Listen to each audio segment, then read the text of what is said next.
Mr. Seltzer? Mr. Schindler? Mr. Todd? Here. 3.0, citizen statements. I do not see any citizen statements. 4.0, may I have a motion and a second to approve the agenda for the Board of Education tax rate hearing as scheduled for September 25th, 2019? So moved. Second. All in favor? Aye. Any opposed? Motion carries 6-0. 5.0, items for review and/or action.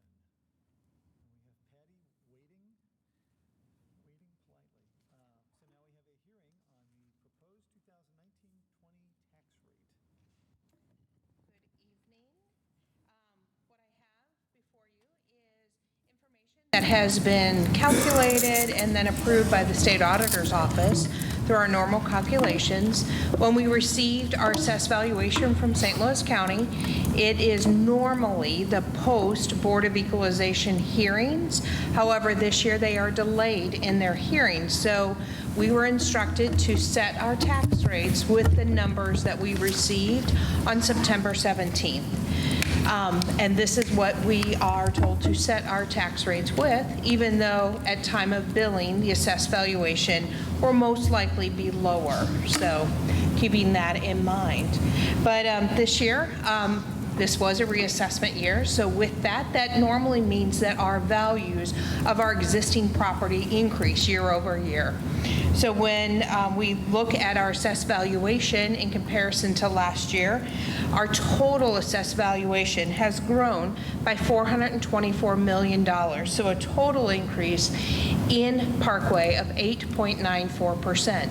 But that does not mean that our revenue has increased by that same percentage. So as it works through the calculation, it actually rolls back our tax rate so that we do not receive any additional income, less the new construction, that's greater than the consumer price index for the year. A breakdown of where the changes in our assessed valuation were generated from. Our residential property is up $12.8 million in assessed valuation. Our commercial is up $13.5 million. Our personal property is up $19.3 million. Our agricultural is up slightly at $11,000. Our new construction is a total of $45,668,000. So the gain in reassessment of existing property was a total of $378,517. So that brings our total to $424,185,540. A breakdown of our assessed valuation, we now are at a total of $5.2 billion in assessed valuation for our entire school district.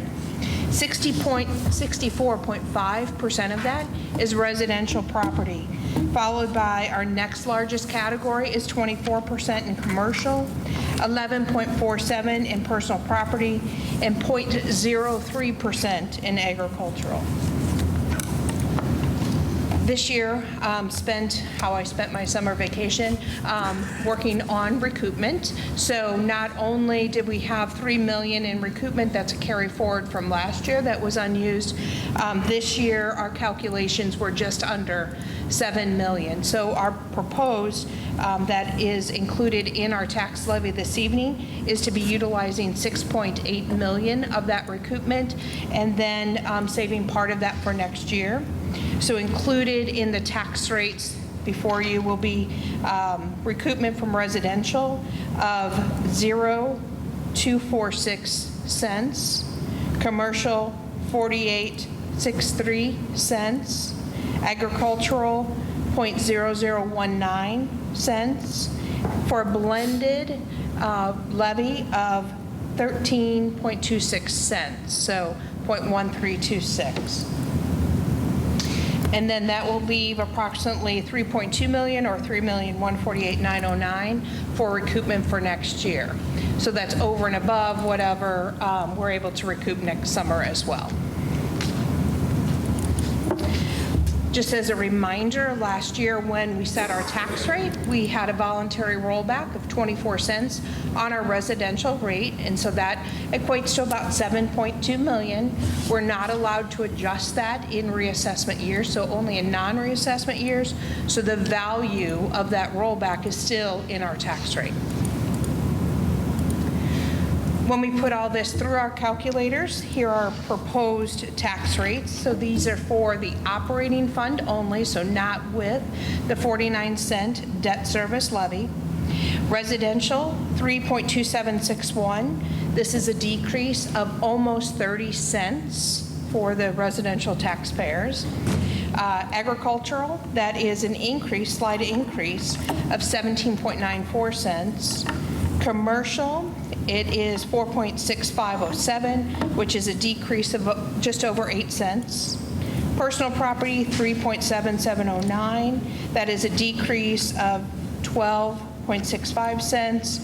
For a blended rate of 3.6624, which is an overall reduction of 23.48. So even though we had the 8.9% increase in assessed valuation, we have overall that 23% or 23 cent rollback on that tax rate. When we look at it by class of our total levy, so blending in the 49 cents for the debt service rate, we have the 3.7761 for the residential rate, which once again is 29.79 cents lower than last year's rate. The agricultural rate, 2.4353, which is 17.94 cents higher than last year.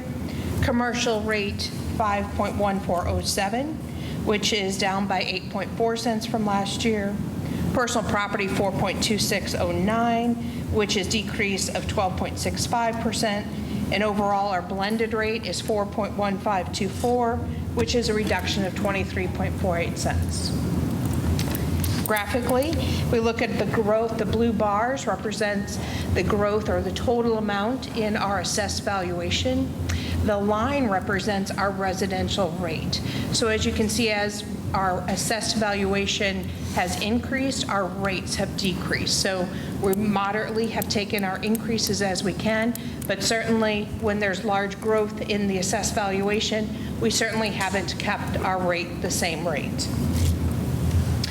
When we look at our rates that we have to propose and then bring to the county for our budgeted rates, we have to turn them from the property class, residential, commercial, agricultural, personal property, into our funds, so general fund, special fund, debt service, and capital projects. So our proposed rates for the general fund, 1.2354. That is a decrease of 7.62 cents, from last year. Special revenue, 2.2944. It's a decrease of 14.15 cents from last year. Capital projects, 13.26. It's a reduction of 1.71 cents from last year. Overall, you'll see that decrease again of the 23.48 cents on the operating fund. Debt service remains at 49 cents, and then that overall blended rate remains at the 4.1524, and a reduction of the 23.48. Now, what does that mean to our homeowner? Because truly, that's what we really want to know, is how does that impact me?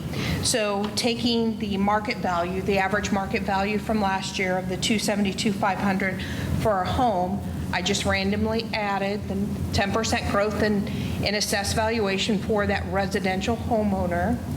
I multiplied that through for the assessed valuation then, times the 19%, gives me the 56,952, multiplied it by my tax rate.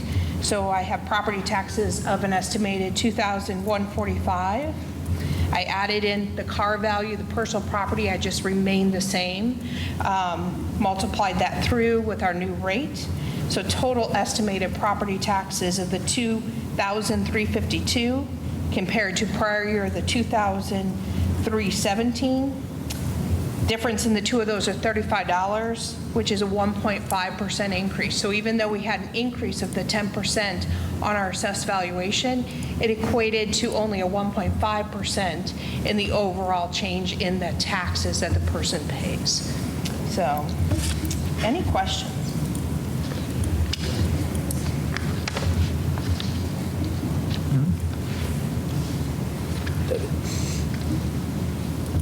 I don't believe so. Well, thank you very much. Thank you very much for your time and all your work that went into this summer and recently. Yeah, not a problem. So now I will ask for any citizen comments regarding the proposed tax rate. Okay. And now I will move to adjourn this meeting. May I have a motion and a second that the annual tax rate hearing be adjourned? So moved. Second. All in favor? Aye. Any opposed?